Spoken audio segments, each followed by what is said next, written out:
पंचायत विभाग के कर्मचारियों के समर्थन में दमोह के कांग्रेस के विधायक अजय टंडन से मिलने के लिए धरना स्थल पर जिला कलेक्ट्रेट कार्यालय के सामने पहुंचे, जहां पर विधायक अजय टंडन के द्वारा कर्मचारी संगठन जो संयुक्त मोर्चा है उससे विस्तार से चर्चा की गई। साथ ही उनकी मांगों पर विचार विमर्श किया गया, साथ ही उनको अपना समर्थन दिया गया। विपक्ष की पार्टी के होने के नाते अजय टंडन के द्वारा काफ़ी देर तक इन सभी कर्मचारियों संगठनों से बातचीत की गई। बातचीत के बाद उन्हें उनकी मांगों को विधानसभा तक ले जाने की मांग को दोहराया गया। क्या कुछ कहा अजय टंडन ने इस दौरान, क्या कुछ हुई भेंट वार्ता, आपको दिखाते हैं।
गोपाल भाई क्या वही तो मैंने कहा कि भाई हम नहीं तो निकाल देंगे।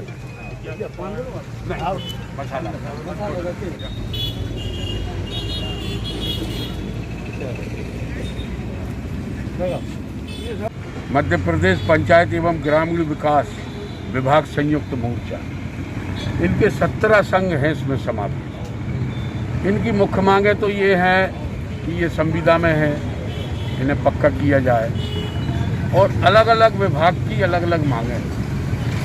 पूरा समझने के बाद में हम इस नतीजे पे पहुंचे हैं कि बहुत सी मांगे तो ऐसी जायज़ मांगे हैं जो कि प्रदेश स्तर की हैं, वह सरकार को तत्काल मान लेना चाहिए और इन्हें रिलैक्सेशन देना चाहिए। होता ये है, आप संविदा पे रखे हो ना, उनको कोई अनुकंपा नियुक्ति में कोई एडवांटेज मिल रहा है, ना उनको रिटायर होने के बाद में कोई पेंशन मिल रही है। आखिर रिटायर होने के बाद में क्या करेगा आदमी? वैसा ही जिनके परिवार के लोग बेरोजगार घूम रहे हैं, तो कम से कम जिसको संविदा नियुक्ति दी है तो उसको पक्की में तो कर ही दे सरकार। पक्के में जब सरकार करेगी तो इनको अदर्स एडवांटेज मिलने लगेंगे, तो इनका अच्छे प्रकार से पालन पोषण हो सकेगा। मुख्य दिक्कत ये है, 3-3, 4-4 हज़ार, 5-5 हज़ार रुपये महीने पर आप लोगों को नौकरी पर रखे और 18 घंटे काम किए। 18 घंटे वो लोग काम कर रहे हैं, बाकी उनके पास अतिरिक्त समय बचता नहीं है कि वह अन्य कार्य के जरिए कहीं से अपनी आय का साधन बना सके। और भी अन्य जितनी भी समस्याएं हैं, आप क्या प्रयास करेंगे, क्या विधानसभा में इसको उठाएंगे? हाँ, हमने इनसे कहा था, क्योंकि अब विधानसभा क्वेश्चन की तारीखें जो निर्धारित थी वह निकल गई, लेकिन मुझे ऐसा लग रहा है क्योंकि यह प्रदेश स्तर का मामला है और प्रदेश स्तर के जो इनके बड़े ऊपर शीर्षक संगठन के लोग हैं, अध्यक्ष लोग हैं, उनने जरूर इस बात को विधानसभा में किसी के माध्यम से उठाया हो।